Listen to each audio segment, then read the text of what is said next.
Hello, welcome to another learning log. So today I started with a video about masculinity studies and ended up going down a whole rabbit hole involving queer theory, post-structuralism, social reproduction theory. So just a disclaimer, everything you're about to see is me thinking through these ideas in real time. Some of my conclusions will probably change as I read more, but that's not the point of these videos. They're just a record of the learning process and they're not finished lectures. So I came across this video by Rebecca Ferreira, philosopher. Okay. And something on masculinity studies, hegemonic masculinity, sexism plus violence, and yeah, I think it was talking about like um I don't know, masculinity. I don't know exactly what the maybe it's like men's studies, okay, and like men's studies, in like 1980s, like the early ones, their conceptions of like masculinity, or they were trying to address problems men some like problems that men faced at that time, and maybe like why like what were some of the problems with them, so like essentialism, something like that. So she was talking about this.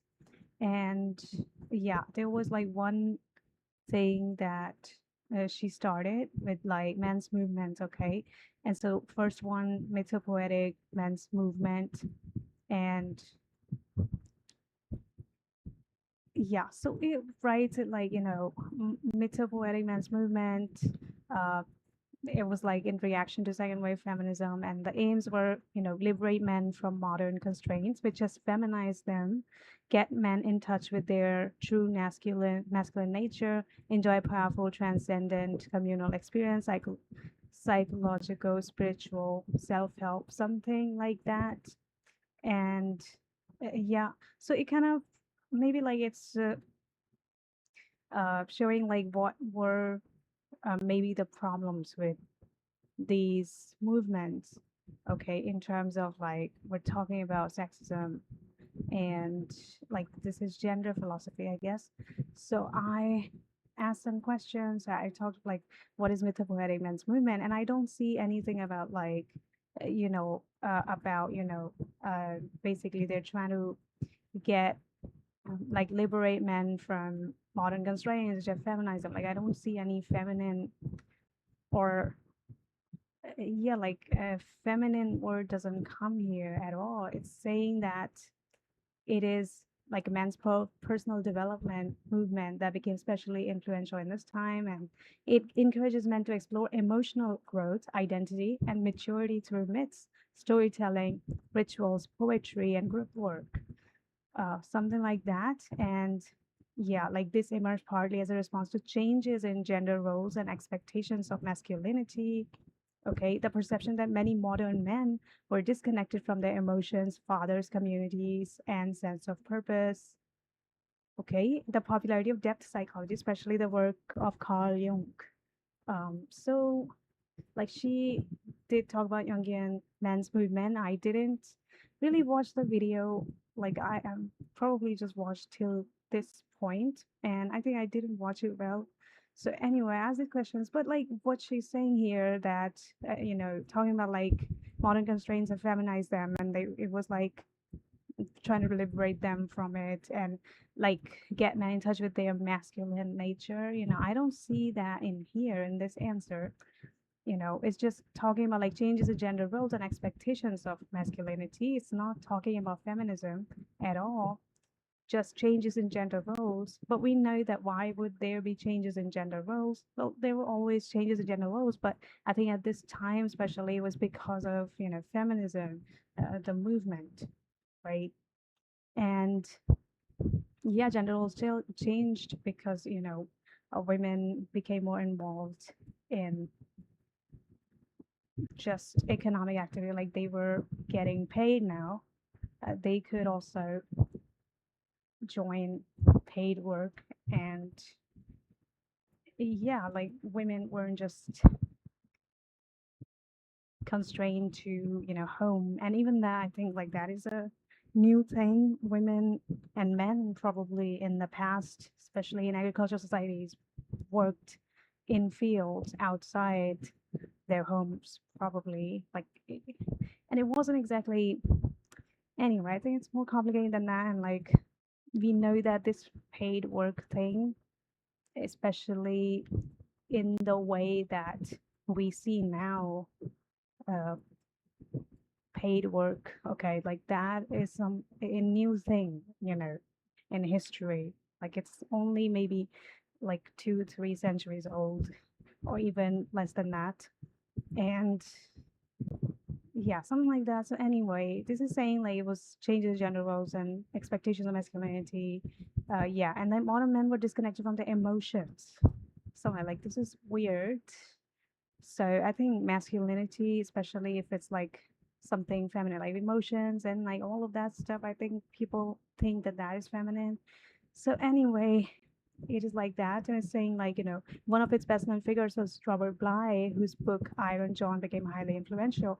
She's talking about him, Robert Bly too. So core ideas: initiation into mature masculinity through symbolic rites of passage, myth and archetypes as tools for understanding psychological wait, yeah, psychological development, emotional expression, okay, mentorship, connection with nature. So these all seem fine, like actually seem good in a way, right? Like even for maybe feminism. So yeah, they had like these gatherings, drumming circles, storytelling, meditation, dream interpretation, poetry, group discussions. Okay, this is, yeah. Rather than seeing masculinity as simply strong or weak, it proposed that healthy masculinity involves integrating different psychological qualities. Wild man. One of the movement's most famous symbols is the wild man, inspired by Iron John. The wild man represents instinct, creativity, emotional authenticity, healthy aggression, vitality. The idea is not to become uncivilized, but to reconnect with the neglected aspects of oneself. And I can see why uh, feminist philosophers probably would find it kind of problematic. Criticisms: the movement having criticized for several reasons, relying abroad, sometimes unverified claims about universal masculine archetypes, romanticizing traditional gender roles. Okay, that is definitely something that, yeah, okay. Focusing primarily on heterosexual middle class Western men. Yeah, I think that in the beginning of the video, she did talk about like a review of problems. She said essentialism. So basically, we're only talking in like a heteronormative context, right? And it's also like kind of essentialist in like gender roles way, that men and women are kind of different, and like that is, yeah, like natural state or something. Anyway, something like that. So we have this, and yeah. So anyway, it didn't talk about anything like, that this is maybe like misogynistic, or it was in response to feminism, okay, and something like that. But then I asked, like, why is it criticized as misogynistic? And then it says, like, my Mythopoetic men's movement is not universally regarded as misogynistic, and many of its leaders explicitly said they were not opposed to women or feminism. However, some scholars, feminists, and sociologists have criticized aspects of the movement as in reinforcing patriarchal ideas or contributing to misogynistic attitudes, even if unintentionally. And yeah, like I would agree with it, especially reading, Wild Man symbol. But yeah, let's see. Here are the main reasons for those criticisms. It often portrays masculinity and femininity as essentially different. Okay. they argue that men and women have distinct psychological natures rooted in myth and archetypes. Critics argue that this reinforces gender essentialism, the idea that men and women have fixed innate characteristics, can limit individual expression, may justify traditional gender roles rather than questioning them. Supporters respond that they're describing symbolic patterns, not prescribing social roles. Okay. It sometimes framed feminism as creating a crisis of masculinity. Some influential figures suggested that rapid social changes in feminism had left many men feeling disconnected from traditional masculine roles. Critics say this framing risks portraying women's progress as a cause of men's problems, can encourage resentment toward feminism, overlooks broader economic and cultural changes affecting men. Many participants, however, viewed feminism as beneficial while believing men also needed spaces to address their own issues. Okay, idealization of traditional masculinity.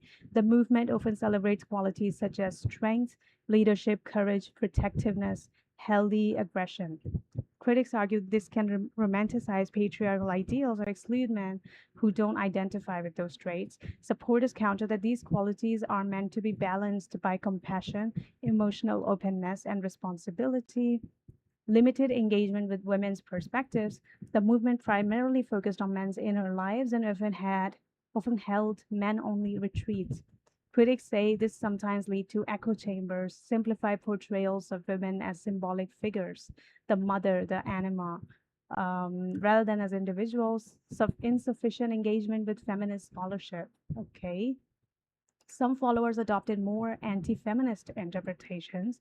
While the core movement wasn't explicitly anti women, some people influenced by it later became involved in parts of the broader men's movement that were openly hostile to feminism. It's important to distinguish the mythopoetic men's movement from men going their own way, men's rights movement. These movements have different goals and, in some cases, much more adversarial attitudes toward women and feminism.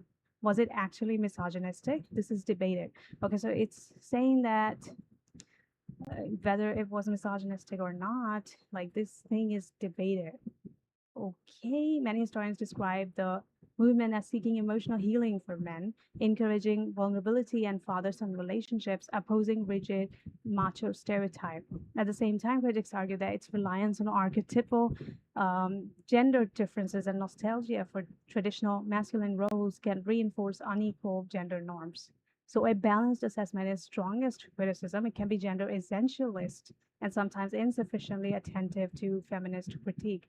Weaker claim it was explicitly misogynistic. Most of its prominent leaders did not advocate hatred of women or women's subordination, and many explicitly rejected those positions. Okay, in other words, the criticism is usually that the movement's ideas about masculinity may inadvertently support patriarchal assumptions rather than that its central philosophy is based on hostility toward women. So I think like what she was probably talking about in this is like what were the problems in it, like essentialism was a problem and like all of that because women don't have to be explicitly opposed to some power structure, but they could kind of reinforce it even if it doesn't, like if it's not, even if it's not the goal, something like that. So I asked, do you think often the conceptualization of masculinity uh, reinforces patriarchal power structures? Okay, like the way people conceptualize masculinity, even like in these movements. So can that, can that reinforce patriarchal power structures? And it says, I think it can, but it does not. But it does not necessarily. What? I think it can, but it does not. It does not necessarily. What the?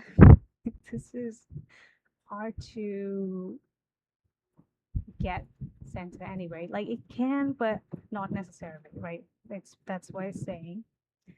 It depends on how masculinity is conceptualized in the social context in which it's promoted. A useful distinction is between descriptive and normative. So it gave this like men tend to value competition, protection, or stoicism, and then normative is like real men should be competitive, protective and stoic. It says like the second one is more likely to reinforce patriarchal structures because it defines a hierarchy of acceptable male behavior and often positions those traits as socially privileged.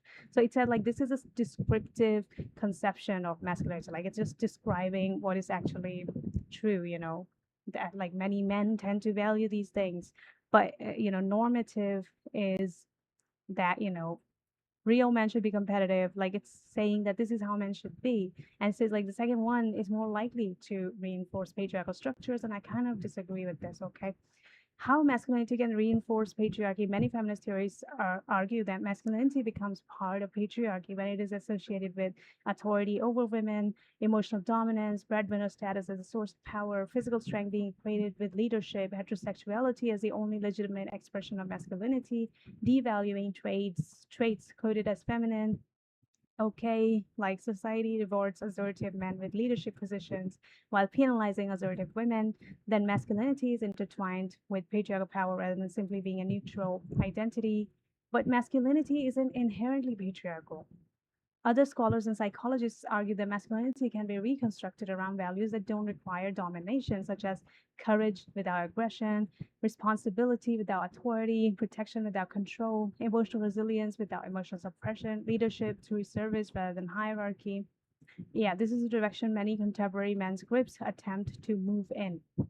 Okay, the Mythopoetic movement is an interesting case. This is one reason the movement is difficult to categorize. It rejected many aspects of conventional patriarchal masculinity. It encouraged men to cry. It criticized emotional repression. It valued nurturing fatherhood. It emphasized community over competition. Yet it also retained ideas that critics see as patriarchal, distinct masculine and feminine archetypes, male initiation led by older men, a search for an essential masculinity, symbolic associations between masculinity and leadership or warriorhood. So many academics see it as reforming traditional masculinity rather than abandoning it. Okay, a deeper philosophical question. The real debate is whether any concept of masculinity is compatible with gender equality. There are roughly three positions: abolitionist, some feminist, and queer theorists. Masculinity and femininity are social constructs that uphold hierarchy. The goal is to make them largely irrelevant. Reconstructionist, many psychologists, and moderate feminists. Masculinity is a meaningful identity, but should be redefined around egalitarian values. Essentialists, some religious, evolutionary, or mythopoetic thinkers, men and women have enduring differences that should be recognized, though not necessarily ranked. And I think this one definitely, yeah, it says like religious, evolutionary, mythopoetic thinkers have maybe like this position, essentialist position, that men and women do have some differences, which are yeah. Anyway, so I would actually take abolitionist view that masculinity, femininity are social constructs that uphold hierarchy. Maybe like this is because I did kind of engage with queer theory and like watch content, and even that book, because like I read this idea that like having these kind of categories, it's themselves. Okay, so I'm just gonna open that book. So there was a book on like graphic uh, introduction to queer theory, I think. That book. Okay, this one. Okay, Queer, a Graphic History. This is the book, and this book aims to explain how queer theory became necessary as a way of questioning popular problematic assumptions about sex, gender, and identity. Okay, introduce you to some of the key queer theory ideas and thinkers as simply as possible, as well as to some of the tensions within queer theory and to the different directions that it has taken in recent years. Yeah. And yeah, it says pull out what seems most useful from queer theory for our everyday lives, relationship, and communities. The idea is to invite you into queer theory and to encourage you. So I know like this is a kind of first, and like these two, I think, would describe this book the best, like in my opinion, that it is like explaining how queer theory became necessary as a way of questioning popular problematic assumptions about sex, gender, and identity. Like, if you read this book, then you kind of understand why that is the case. And yeah, like it's also introducing some of the key queer theory ideas and thinkers, and like in a simple way. So these two things, but the point was that there was this idea that, having these categories, masculinity and femininity, like masculine, feminine, I guess maybe it was talking about like if we have this power structure like patriarchy, then one is going to be like it is going to lead to hierarchy. One is going to be considered better. And masculinity is conceptualized as like if men are strong, masculinity is about like being strong, and it is essentially like linked to your gender, your sex. Then yeah, like it's essential, like you can't change it, it's biologically determined, it's not something that changes depending on socialization or whatever, like it's just inherent to your being, whatever. And if like you say masculinity, like, or men are strong, men are kind of defined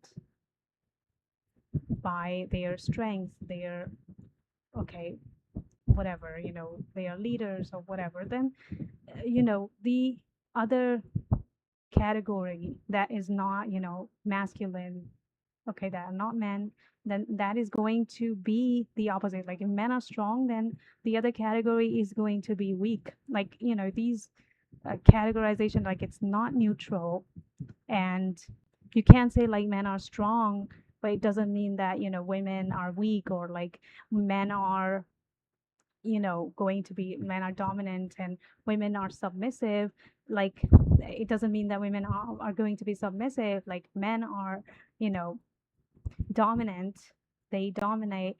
But just because we only have two categories doesn't mean that women are like submissive, or something like that. Like some people like to say that, but the thing is, no, if you say that men are dominant, men are strong, then it implies that the other category, women, are weak. Okay, they are kind of subjugated to men, like I don't know, something like that. So yeah, the idea that binary gender or hierarchical hierarchical probably wrong, hierarchical hierarchical uh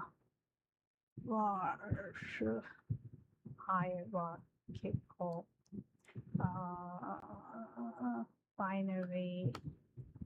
binary categorization does imply a hierarchy or something. I don't know. Something in queer theory.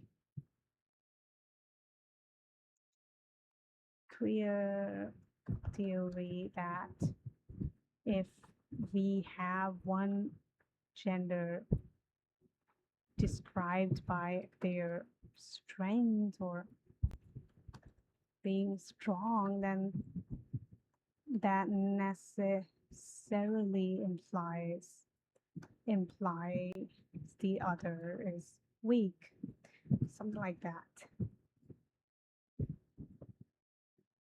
Post-structuralism, queer feminist theory, that binary oppositions are rarely neutral. Okay, that is actually a good description.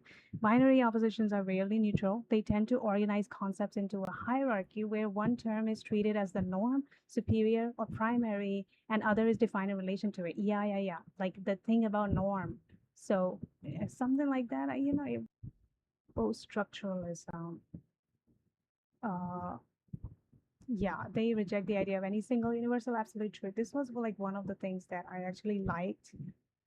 They're critical of systems of thought that make claims to uncover truths such as science and religion. They're also critical of theories based on grand narratives that attempt to explain all of human experience in terms of one specific structure, like the theories of Freud or Marx. Basically, they kind of, yeah, like they're skeptical of any idea that kind of describes itself like, the absolute truth, or like it's universal, okay? Because I think they talked about basic, like they were kind of seeing that what is considered, universal, or like the absolute truth or the norm or whatever in a like a power relation, and like a society that is hierarchical, where power is not equally distributed, then those, universal truths of whatever, they actually aren't, neutral. They basically kind of justify that hierarchy, they're like kind of biased to justify that specific hierarchical structure or something like that. So like they're not neutral and something like that. I don't know. Yeah, it says like there are always many possible stories rather than one truth, and these may be contradictory. So this is Jacques Derrida, and then Michael Foucault, Jacques Lacan. Okay, he's holding something truth. Yeah, post-structuralists see knowledge as always partial and contextual. What we know is only ever part of the picture, and it's based on who, where, and when we are. Knowledge cannot be neutral or objective. It's contingent on systems of power, and it shapes the power relations between people. Remember how religious and scientific knowledges of homosexuality emerged at certain points in time, and shaped how those with same gender attraction were treated at those times. Following Derrida, post-structuralists often deconstruct texts. This means they analyze literary, artistic media, or scientific texts in order to uncover which binary oppositions are being privileged, rational or emotional, men or women, sane or mad. Post-structuralists also offer multiple, even contradictory readings of texts, as there can be no single true meaning. Anyway, the point is like, this whole thing about that, knowledge cannot be neutral or objective. It's contingent of systems of power, and it shapes the power relations between people. So this thing, this sentence, I think, yeah, it's talking about like Poe and Butler. So there was like this kind of picture where we had like this binary categorization, and it was like masculine and feminine, and then heterosexuality, came in like the masculine. So that implies, femininity, like, being gay or homosexual would necessarily come into the category of feminine. So something like that. And that if you think that, masculine is strong, then, weakness, being weak, like that would come in like femininity. This one. So like male, female, strong, weak, rational, emotional, heterosexuality, homosexuality. Come join us. Yeah, like something like that. Yeah, there are echoes here of Butler's criticism of feminism's reliance on the category of women. Coming out as gay risks reinforcing the hierarchical binary structure that underlies heteronormativity and homophobia. It also marginalizes those who remain in the closet. There are similar problems with, okay, Jacques Derrida is probably the most important source in his work on deconstruction. He argued that Western philosophy relies on hierarchical binary oppositions such as speech, writing, reason, emotion, mind, body, presence, absence, men, women. In these pairs, the first term is typically privileged over the second. The hierarchy isn't accidental, it's built into how the concepts function culturally.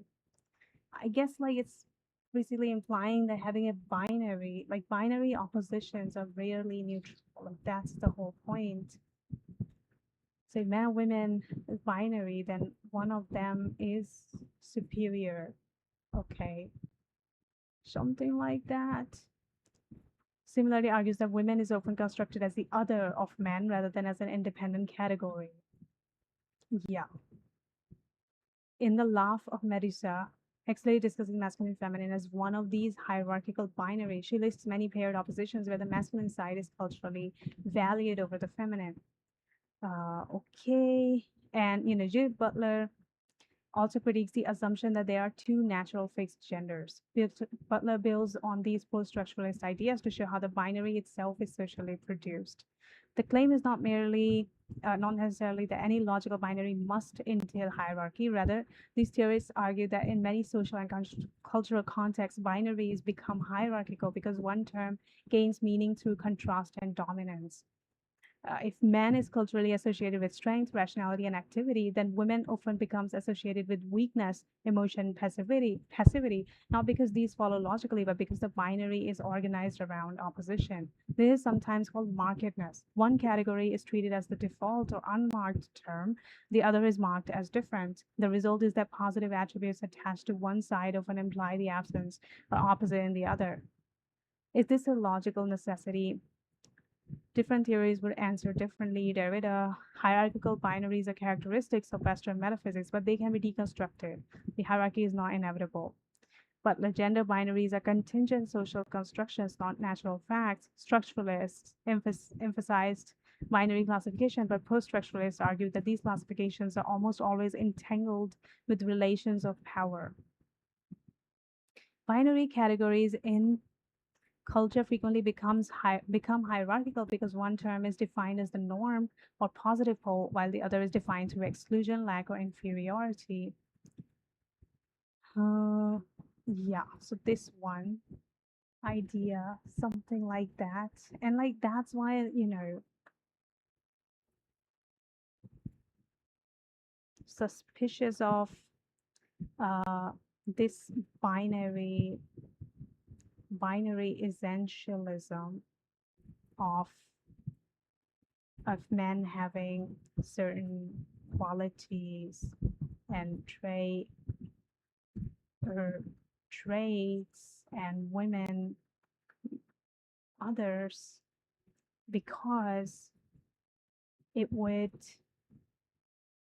definitely be used as a justification of an unequal power dynamic, like something like that. Okay, why? Like, why would it be a justification of unequal power dynamics? Like, like men are, I don't know, like women are, maybe they give birth, okay, and that is why, like women, I don't know, uh, basically, they can cater to the needs of basically their children better, because they're women, because they are mothers, they give birth of, I don't know what, but like something like that. And that means, women, like men are not gonna be good at that. Women are gonna be good at that. And like just kind of essentializing the role of, who would be the caregiver of children, like the primary caregiver, based on whatever, would kind of create a certain power dynamics. Like, childcare isn't necessarily paid, okay, and I don't know, like, okay, like, you're giving this job that is not paid for, that is like really kind of demanding and time consuming, and like it will leave you like 24/7 care, okay, and because you made it like, this is something that naturally falls on women, for because like they're mothers or whatever, because like they can breastfeed, they can they like children need them, okay, like constantly. So it makes sense that women would be the primary caregiver and like men wouldn't be. And so we kind of made it like, okay, women take care of children, and then we kind of make it that the norm, like women take care of children, like they're the primary caregiver, then we give them like a lot of uh, the load of childcare, child rearing, and because like that role isn't valued, like you don't get paid for it, and if you like take care of children, you're not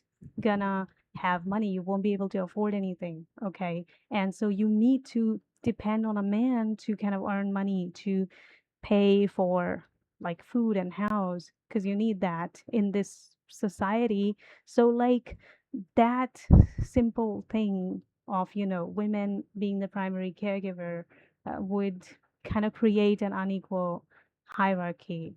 Okay, like a power, I don't know, unequal economic structure, I don't know, like where women are kind of disadvantaged, like they are in a position, like a weaker position, right, in relation to men, because men are not bound by like this child caring duty. They don't have to do all of this work that isn't paid for. That if they're doing that work, then they are not able to kind of make money to be able to take care of themselves, like to buy food for themselves, to pay rent. Men are not bound by it, women are bound by it. So that like makes women dependent on men, so that like necessarily gives men more power than women, and even power over women, because like now women have to kind of like the way to sustain them, so the way to kind of have food and rent, is to uh, like by being reliant on a man. So something like that, like I'm kind of conceptualizing it this way. Why kind of anyway, even like some people are gonna take this example as like, this is just biological, women have to do that, like it's just biology. And then I will point you to a video by like let me just show you that video. I'm not gonna play it, but yeah, Philosophy Tube has a video of on this Philosophy Tube, and it's called was it like metaphysics, or no, not metaphysics, yeah, social constructs, okay, something like that. Yeah, this video I will, yes. And like women primary caregiver, even if it seems like it follows from biology, would end up making men not the primary caregiver, and that means that women have to take care of all the burden of child rearing that makes them economically dependent on men who are not bound by that, or something like that. Yeah, yes, what you're describing is one of the central arguments made by many feminist theorists. The concern isn't simply that people notice average biological differences, it's that social roles built on those differences tend to become self reinforcing systems of unequal power. The idea has been developed by several thinkers, including Simone de Beauvoir, Judith Butler, Nancy Fraser, and Joan Tronto. The logic of it goes something like this: a biological difference is observed. Pregnancy and breastfeeding are female specific biological capacities. A social role is inferred. Women are therefore assumed to be the natural primary caregivers. Institutions are built around that assumptions. Less paternal leave. Employers assume women will interrupt their careers. Schools and healthcare systems contact mothers first. Fathers are treated as secondary parents. And you know what? Like, this is kind of, I think this is missing something, that even like uh, this is missing the structure itself, structure of work itself, or basically paid work itself. Why? Because basically like they are not, like, paid work assumes that you are not going to have children, you're not going to be the primary caregiver of children, you're not going to get pregnant, so you're not going to be like, maybe for a few months you're gonna be like not available for work. Okay, you'll be pregnant and you would give birth, and then you have to breastfeed and recover from childbirth and all of that. Like the whole paid work structure, like the workplaces are built assuming that the person that is working in these places, like they are not gonna get pregnant. Like it's assumed, it's not basically like it is made with the assumption that men are going to be working, right? So I think this is like kind of uh, you know like it's jumping, so point like we jump from point 2 to 3 without having this built in, without the middle step, which is building the whole work, like basically economical structure where we can only access the things we produce by working.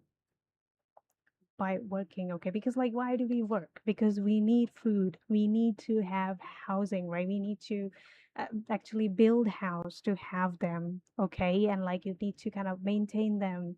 If you like something breaks, then somebody is going to repair it, like that maintenance work.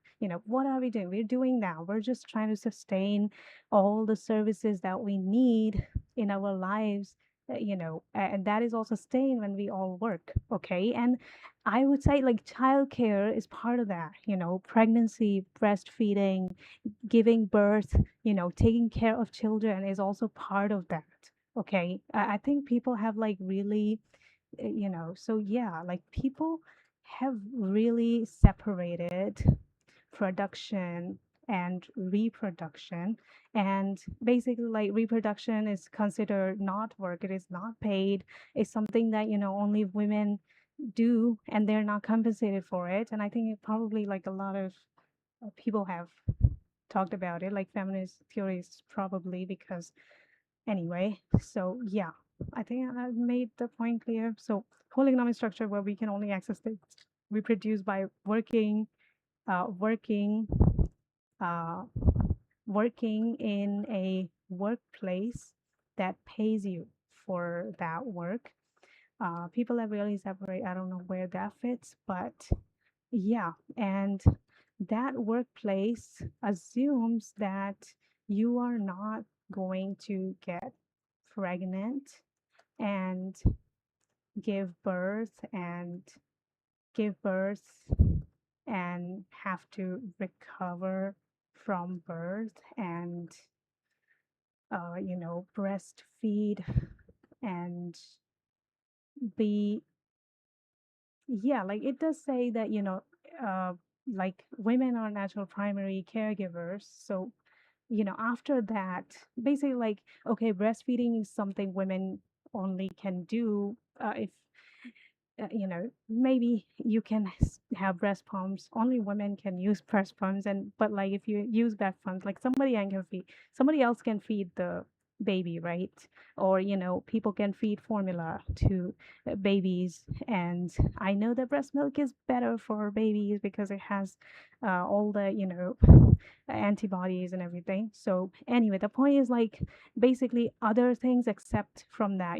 So pregnancy, giving birth, women, that goes to women, and even breastfeeding goes to women. But all the other things, like taking care of children, changing diapers, okay, like actually keeping them safe, like just watching over them so that they don't like end up, I don't know, strangling themselves with their clothes or whatever. Because like you have to keep watching kids, and you have to like take care of all their needs. They get hungry like every 2 3 hours, especially like in the beginning, like first few months. Then you have to like feed them, you have to like they can cry, they can get sick, and like you have to soothe them. Like it's a 24/7 workload. But except from like breastfeeding, then like all the other things men can do. Okay, it's not something that only women can do, and only mother can do. Like other people can do it, other people that are not the mother. It's not something that only women can do. But we kind of just expand that role of like mother, that motherhood, like basically like uh, some basically reproduction or giving birth, pregnancy, all of that are like natural biological things that only women can do, but we kind of extend that to include that childcare itself, like all of the work of taking care of children kind of is something that naturally goes to women, something like that, like, so that is kind of a social construct, anyway. So because like we are not, yes, women only can give birth and get pregnant, and they have to breastfeed, but all the other stuff that women also have to do on top of that, that other people don't do, they just assume like mothers are supposed to do that. That is actually put on top of it. It's not naturally like something only women can do or women have to do. This is something that we actually put on top of like all the natural things. So that is a social construct. Anyway, something like that. I think the video explains it much better. So yeah, breastfeed and be the primary caregiver, or like keep watch of the baby 24/7 and be severely sleep deprived, because I have seen that mothers are really like they're recovering from childbirth and they are also sleep deprived because like especially early care of the baby, like you have to be, you are like constantly awake because you have to feed them constantly, like every 2 3 hours, and that can take long. Like breastfeeding itself is really hard because like it's not something that naturally happens. You have to learn how to breastfeed. Like the baby is gonna be really fussing, it's not gonna latch properly to the breast and like all of that stuff. And there actually is experts that would help you with breastfeeding, and like a lot of people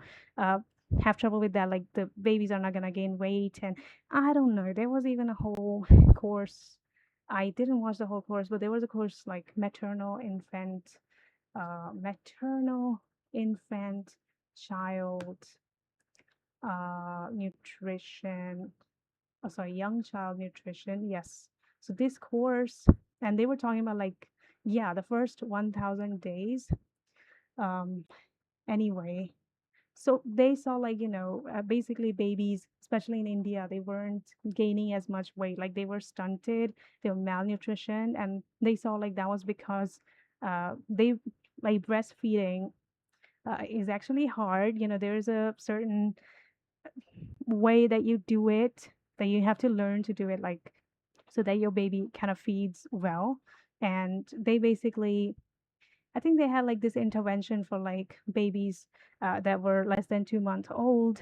And what they were focused on, like they were basically trying to teach mother how to breastfeed properly.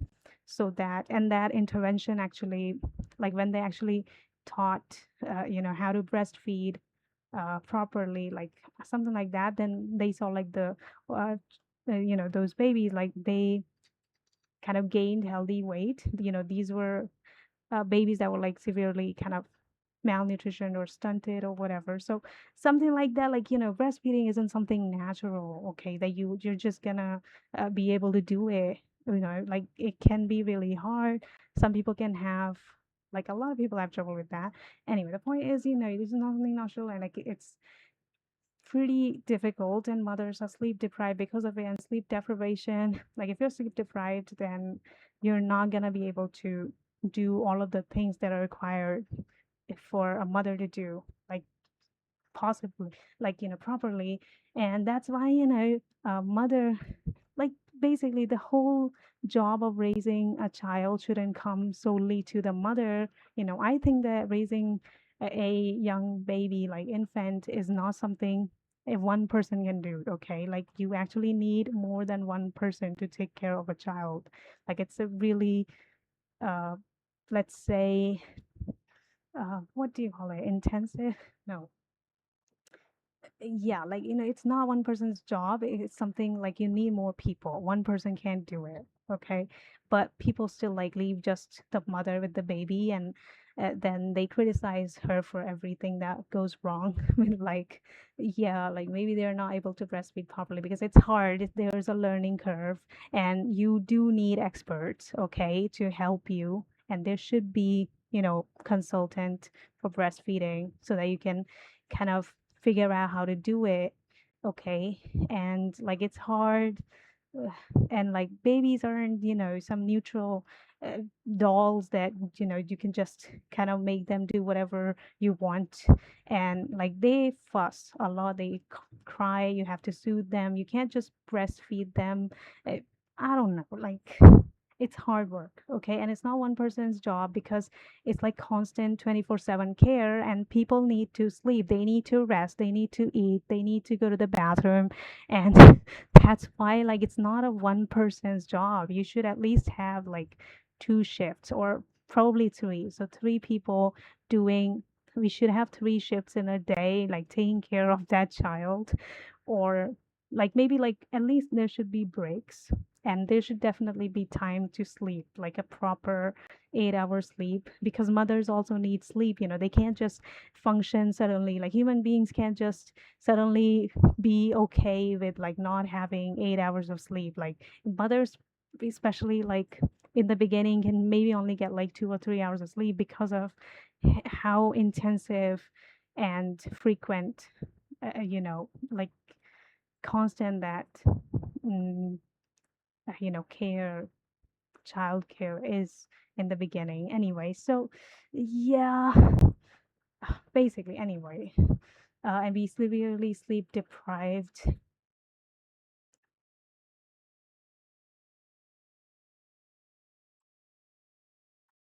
Infant, mostly alone, something like that, would be the primary caregiver and be severely without any help anyway. Yeah, yeah, like you're not gonna be doing that. The workplace, uh, people have really separated production and reproduction. Anyway, I think I wrote everything that I wanted to. Yeah, yes, what you've added is precisely the move made by social reproduction theory. The missing step isn't just society assigns women a role, is that the economy is organized around a particular model of work that presupposes someone else is doing the work of sustaining life. A more complete chain would look like a biological asymmetry exists. Pregnancy, childbirth, lactation, and postpartum recovery are female specific. Capitalist production becomes separate from social reproduction. Goods and services are produced in workplaces for wages. The labor of reproducing workers, pregnancy, childbirth, childcare, feeding, cleaning, emotional care, caring for the sick and elderly is largely unpaid or underpaid and treated as external to the economy. The ideal worker is defined. The ideal employee is continuously available, geographically mobile, not interrupted by pregnancy, not chronically sleep deprived by infant care, and able to prioritize paid work above caregiving. Historically, this ideal worker implicitly resembled a man with a wife at home handling domestic labor. Women's reproductive capacities become economically costly. If women are expected to perform pregnancy, birth, breastfeeding, and primary caregiving, they cannot conform as easily to the ideal worker model. Their careers become more interrupted and less rewarded. Economic dependence and hierarchy emerge. Lower lifetime earnings, greater dependence on partners of the state, less bargaining power within households and workplaces. Employers discriminate because they anticipate caregiving interruption. This isn't simply a feminist critique of gender roles, it's a critique of how production and reproduction have been institutionally separated. This is the central insights of thinkers like Sylvia Federici, Nancy Fraser, Lise Fugo, Tithi Bhattacharya. Social reproduction theorists argue that capitalism depends on reproductive labor while simultaneously treating it as outside the economy. Workers have to be born, fed, educated, cared for when sick, emotionally supported, and replaced by new generations, yet this labor is often invisible in conventional economic analysis. The phrase you use, people have really separated production and reproduction, is almost a textbook formulation of the problem. Social reproduction theory argues that this separation is not natural but historically produced. Under industrial capitalism, productive labor increasingly moved into factories and offices, while reproductive labor was privatized into the household and feminized. This also explains why many feminists object to appeals to biology, even when the biology is real. the issue isn't that pregnancy doesn't matter, it's that the economic system is designed as though pregnancy and caregiving are deviations from normal work rather than constitutive conditions of any society's continued existence. Okay, as Nancy Fraser puts it, capitalism contains a tension between economic production and social reproduction. It depends on care work to produce and sustain workers, yet its incentives continually undervalue and strain that very work. So the hierarchy isn't produced solely by saying women are caregivers. It is produced because access to income, resources, and social participation is mediated through a model of paid work that systematically discounts the labor of reproduction. Okay, yes. Okay, like just basically, yeah. Like if anyway, just this whole role of women just biologically having to do that work, and like some of it is not biological, some of it, like most of it is like kind of put on top of that, but people forgetting, institutions forgetting that, workers, people, in order to be able to sustain themselves, to pay rent, to be able to access the stuff that everyone, like people, are producing, food, basically, you need money. And to get money, you need to be doing work in like some, you need to have some job.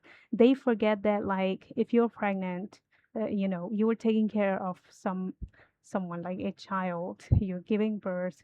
Okay, like all of that, like this reproductive labor, they forget about that, and they forget that, the person that is doing that wouldn't be able to work, and then they wouldn't be able to access the, like, the stuff that is required to sustain themselves. Like, how would they survive if they don't get paid? Okay, and like they're forgetting that, and because of that, like women become dependent on men, and men, like, they don't have to do that, they don't get pregnant, and basically, like, this whole thing is messed up. Anyway, I don't know. What was I talking about in the beginning? Forgot. Yeah, like binary categories produce unequal power relation, something like that. Yeah, social consequences create unequal powers. What began as a biological asymmetry becomes a political and economic asymmetry. And like, it's not about, women are, women, like, they, like, biologically, like, they are different, they have to give birth and like all of that stuff, and men don't, so that's why, like, men have a biological advantage or something like that. Like, that's not biological advantage, it's a structural advantage, like, okay, like, I don't know how to explain it, but we live in this structure, we don't produce everything that we need to survive. Okay, everyone has to participate in the system, and they are doing something, mostly we talk about like jobs, people are doing jobs. Okay, we are in the workplace, and we are working, and that work is producing the things that we need.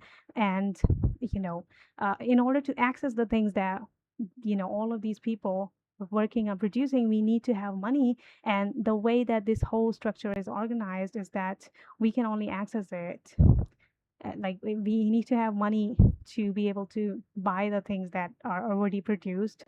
And to buy it, we need money. And to get money, you either get it from, like, working at a job, in a job, like you're doing a job, and then you get paid, like, then you actually, like, if you stop working, then you don't get paid, you have to, like, you get paid for, like, continuously working, right? So, like, you can't just, yeah, like, you work for a month, then you get, like, paid for that month. If you stop working, then you don't get paid. Like, it's a transactional thing. Or, you just, there's private property, like your parents have a lot of property, they leave it to you, then you sell that, like, capital, whatever. So there are two ways to get money, I guess.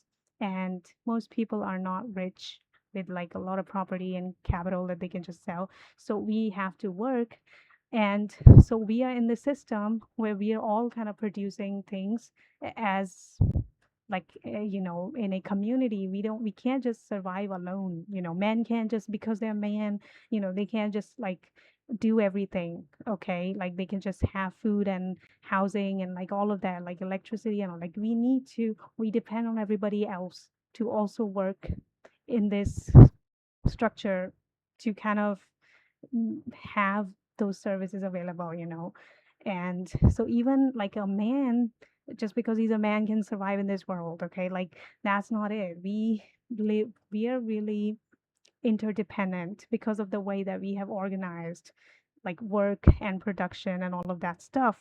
And so like the point is, they have organized all of these things. Like we have all these institutions, we have all these structures, we have like uh you know a system of like how do we access the things that we produce, like how do we actually even produce the things that are supposed to be like produced and all of that. I don't know what I'm saying, but yeah, the point is like they kind of just removed reproduction, so women are doing that. And then because you know and like people didn't consider that some people would be pregnant and they wouldn't be able to do work to get paid, and if they don't get paid, like they wouldn't have money to even eat, so they wouldn't be able to survive at all. Like how would they do reproduction if they don't even have food, because they don't have money, because they can't work, because they are doing that reproductive work? I don't know, like they forget about that.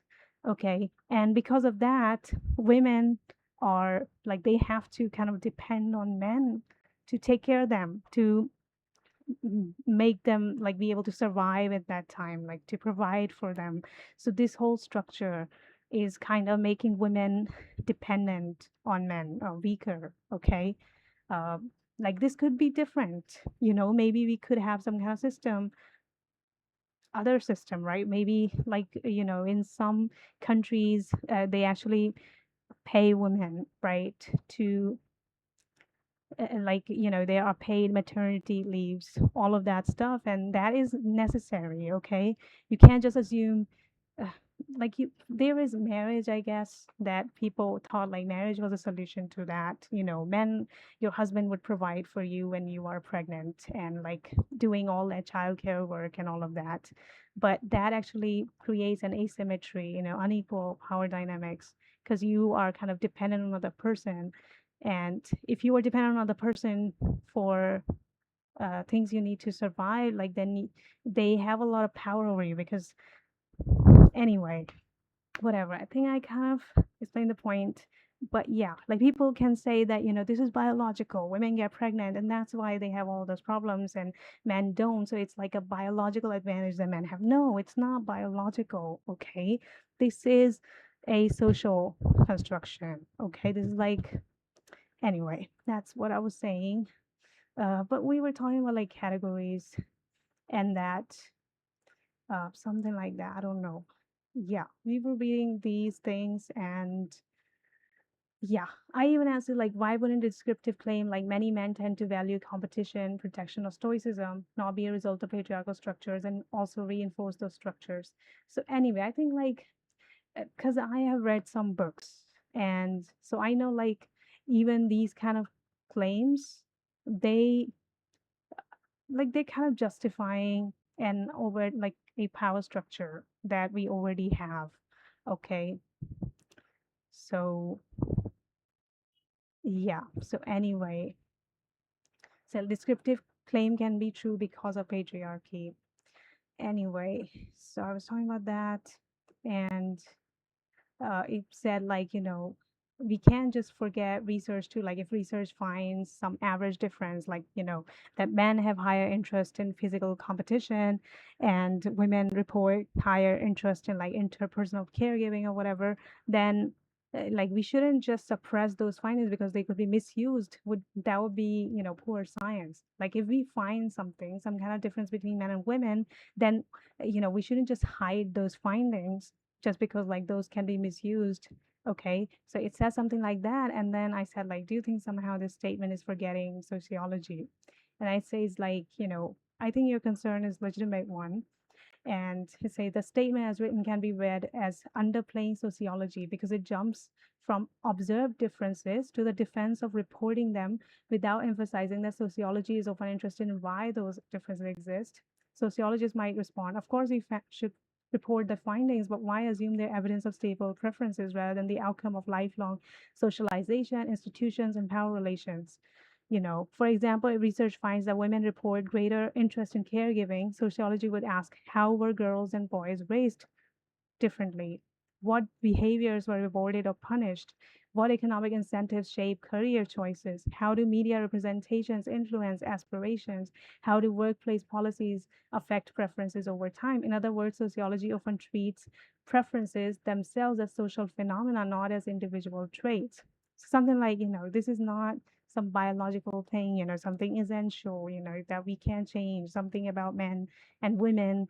Okay, like it could also be like a social construct, right? Something that was a result of, socialization, how men and women were kind of raised differently, and uh, anyway, something like that. Uh, okay. Sociology also complicates the idea of preference. One of sociology's major contributions is challenging the assumption that preferences are simply inside people. Take competition as an example. If boys are praised for winning, encouraged to play competitive sports, and admired for assertiveness from an early age, while girls receive different reinforcement, then by adulthood, many men may genuinely prefer competition. Those preferences are real, but they're also socially produced. This is why sociologists sometimes say that people internalize social norms. By adulthood, external expectations can feel like personal desires. So the tension between psychology and psychology often asks, why do individuals differ? Sociology often asks, why do populations differ? Those are different levels of analysis. So if men on average report greater interest in competition, a psychologist might look at personality traits or hormones. A sociologist might look at schooling, labor markets, family structures, and gender norms.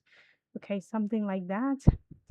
If research consistently finds group differences, those findings should be reported, but reporting them shouldn't end the inquiry. A crucial scientific question is whether those differences arise from biology, socialization, institutions, striker power relations, or some interaction of those factors. Anyway, something like that. The very reason that these experiences reinforce patriarchal gender power dynamics is enough to make us suspicious as to why these claims are given so much weight and study so much. Men are more competitive on average. It's not a neutral statement. So I read something like this. Yeah. And then it said, like, you're articulating a position that is central to feminist epistemology, sociology of knowledge, and critical theory. The point isn't just that a statement can be true or false, it's that knowledge is produced in a social context. And we should ask why certain questions are asked, how they are framed, and what effects they have. Men are more competitive on average. Anyway, the point is, like, we could have an asymmetric power dynamics, and it is because of like some structural reason that could be changed, like the way workplaces and like all of these like economic and structures are built or whatever, uh, and it's not because of like biology. It's not that men and women are different, but people can kind of make it that, and I've seen like a lot of people kind of justify gender roles by these things that men are more competitive, like men get focus more on their career, and I don't know, like all those weird things. But in the end, like they do end up creating that, like we know that there are unequal. Yeah, I should probably sleep. I can't. Yeah, anyway, so I found this video and I am going to kind of watch this tomorrow, and maybe tomorrow, like I have to work on my project because I have to study, like I need to graduate because I need to get a job. If I want to survive and have food on my plate, I need to get a job and get paid. And that's how I will be able to access the things that other people's have are like already producing anyway, something like that. So yeah, and yeah, then and in the end, like I asked her, what does all this falls into in terms of area of study? So it said that social theory and philosophy of science. And so it says like sociology of knowledge is probably the closest because this field asks how is knowledge produced, why do certain questions become scientifically important? Because like, the way that it was answering the questions were kind of really neutral. Okay, like it was saying like masculinity, conceptualization of masculinity can produce kind of reinforce patriarchal power dynamics or structure, you know, like it can, but not necessarily. Like it was answering like that. Okay, like anyway, that seemed kind of weird to me because things are like not neutral like that. And like it's not about intention, people can think that they are not biased, they're not kind of reinforcing patriarchy by saying something. They think like they are being kind of objective or whatever, but they still kind of just reinforce patriarchal power dynamics. And uh, like the things that they say, they think that they are saying objective facts or like whatever, but it's not neutral. Like I think this video actually is pretty good. It explains that, like even the differences that we choose to focus on, and the categories that we have in our societies. Like it gives an example of like tall people and short people and like something like that. Like you could have a society that kind of categorizes people into tall and shorts, and something like that. And then like that difference become meaningful. They would say that like this is kind of a biological difference. It's not something that they constructed, okay, but like it is actually something that already exists. They're just like pointing out a difference that already exists, okay, something like that. So they think like it is neutral, and like having that difference like has actual consequences. Like tall people can do certain jobs because they're tall. Like maybe certain jobs, they would say like certain jobs are more suited to tall people and certain jobs are more suited to tall, like short people. And that's why like they divided kind of jobs in that way. And maybe they would say like the jobs that tall people are doing, they're more important for society, so they get paid more or something like that. Just like gender, women different, they get pregnant and all of that, and men are not, so they do certain jobs. Like they're well suited to do certain jobs. Women are well suited to do some other jobs like taking care of children and getting pregnant, all of that. And then people can decide like, okay, we don't pay women for doing the thing that they naturally do, a big like this observed natural difference. Like women take care of children because of whatever, but then we say like we don't pay you for that, because we organize our society where like we actually pay when you do something for other people. But when you're raising children, then you are doing that for yourself. You're not actually raising children for other people, so you're not going to get paid because other people pay you for a service you provide them. Okay. uh, so something like that, and like that is the way that society is working. So it makes sense why women wouldn't get paid for something that they are more suitable to do, but men would. Okay, so the jobs that men are doing, then they get paid for that, and better pay probably, because those are jobs like in this structure, they are doing those things for other people, and that's why other people pay them for that. And so men in the end, like they are just in a better situation because they have money and they can afford to put food on their plate, and they can also afford to put food on other people's plates, right? So their wives and children. And but like women, what they do, like it is not as important. And society, like the way that it structure works, like it doesn't really pay them, so they are not able to afford food for themselves, so they have to depend on other people, and then they're like at other people's mercy. Okay, so this man is husband is gonna be like he is his own person, so maybe, anyway, the point is like it can create unequal power dynamics, and even if something seems neutral, like it's like some kind of observed difference that is just like a real observable difference, and you're saying that this is just a neutral fact, and you're saying that, but it doesn't mean that it is necessarily neutral. The thing you choose to focus on, the categories you create based on whatever feature, like it's not neutral. um, anyway, something like that. So yeah, that was my point. And yeah, I want to kind of look into it. I want to read that book, the queer graphic history. Like I think I didn't read all of the things that were in here, so this is why I want to watch this video again. And I do want to watch this video. And yeah, this conversation was also interesting. Like, anyway, I should probably save everything somewhere so that I can come back to it. And I found this channel. I think I would watch the videos from here because I want to learn about all of these things. Um, yeah.